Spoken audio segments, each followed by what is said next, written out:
On va faire un point complet à présent sur la situation à la mi-journée en Ukraine, 38e jour de guerre avec bien sûr l'insupportable attente des civils à Mariupol, la pression qui s'accentue également sur Kharkiv.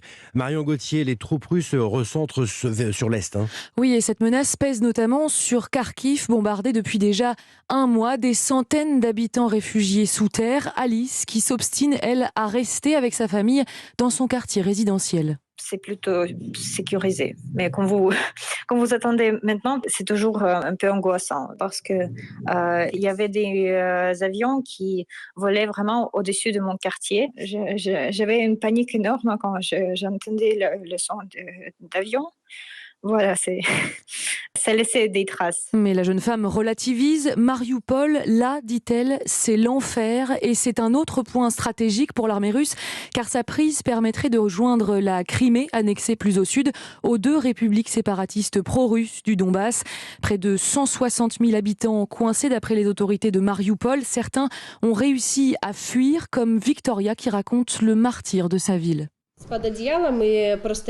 Il n'y a juste plus rien, seulement des ruines.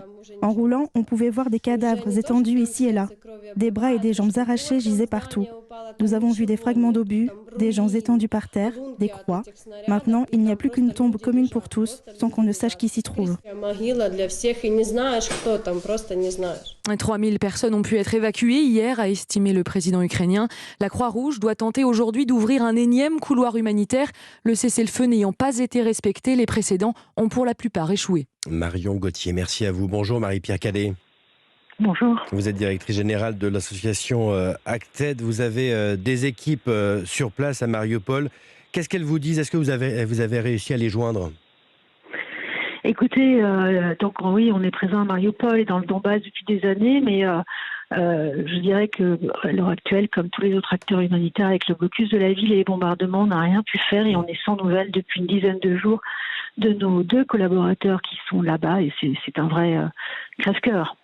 Bien sûr, le président ukrainien parle de plus de 3000 personnes qui ont fui Mariupol par leurs propres moyens. Là, les convois humanitaires ne fonctionnent pas, tout est bloqué?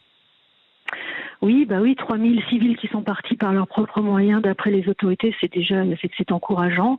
Et en parallèle, des convois humanitaires sont en négociation. On a vu hier, ça a échoué, mais j'espère très sincèrement que ça pourra être mis en place.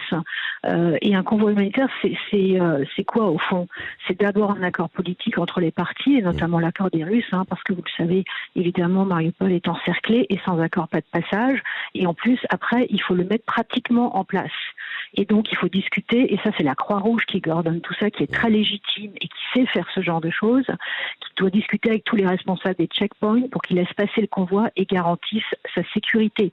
Et comme vous le savez, entre Mariupol et Zaporijia, il y a des dizaines de checkpoints, il y a près de 200 km à parcourir, et donc c'est compliqué. Mais on y croit beaucoup, on l'espère. Et un couloir humanitaire, pour terminer, c'est quelque chose à double sens. C'est-à-dire que dans la mesure du possible, non seulement on évacue les civils, mais aussi on peut acheminer de l'aide pour les gens qui sont encore à Mariupol, parce que je vous rappelle, comme vous le disiez très justement tout à l'heure, ils sont près de 150 000 d'après les estimations. Ouais. Vous imaginez, c'est le Mans qu'il faudrait évacuer. Marion Gauthier le disait à l'instant, la Croix-Rouge va retenter aujourd'hui. Est-ce que vous discutez avec les représentants de la Croix-Rouge pour savoir où ils en sont?